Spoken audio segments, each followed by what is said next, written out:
This is a true event. 9 young Japanese individuals armed with knives, guns and bombs hijacked a plane carrying 122 passengers. The 9 tied up the passengers and aggressively stormed the cockpit, taking the captain hostage and ordering him to fly the plane to Havana, Cuba. However, they overlooked one crucial issue. This aircraft was specifically designed for short and medium-haul routes, both in terms of fuel reserves and the aircraft's design itself. It couldn't cross the Pacific Ocean to fly to Cuba. It couldn't even make it across half the Pacific. So after some discussion, they decided to reroute to Pyongyang, North Korea. However, the pilot informed them that the plane's fuel was only sufficient to reach the initial destination. The result was that the reporter had no choice but to agree to first fly to Fukuoka airport to refuel and then reroute to Pyongyang, North Korea. The plane slowly landed at Fukuoka airport, where a large number of spectators and media had already gathered. The police swiftly surrounded the plane and a tense standoff ensued. After difficult negotiations, the police convinced the hijackers to release 23 hostages, but the condition was to refuel the plane and provide the pilot with a map of the Korean peninsula.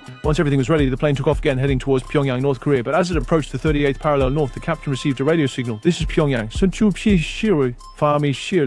Captain, please immediately identify Shenzhen." Meanwhile, a fighter jet appeared on the right side of the plane, attempting to intercept and warn the incoming aircraft. Captain Shad immediately adjusted the radio frequency to announce, "This is Japan Airlines Flight 351. After that, the passenger plane and the fighter jet successively landed at the airport. As they were about to disembark, they were immediately warmly welcomed. There were many soldiers at the airport greeting them and a large group holding banners saying, "Welcome to Pyongyang." The hijacking leader had a bad feeling because they saw non-Korean soldiers stationed not far away at the airport.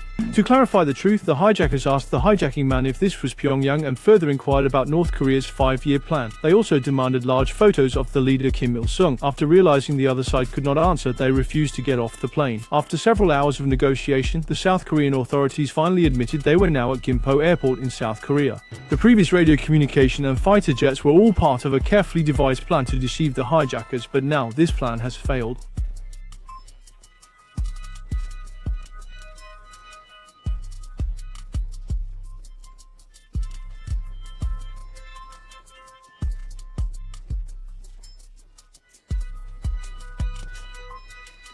The plane took off again, this time truly crossing the 38th parallel north and entering North Korean airspace. At 7:21, the plane landed at North Korea's Mirim airport. After landing, the North Korean side demanded that the hijackers disarm. Then a dramatic scene unfolded. The knives, guns and bombs used by the hijackers were all props. Subsequently, all remaining hostages safely returned home, while the 9 hijackers successfully stayed in North Korea.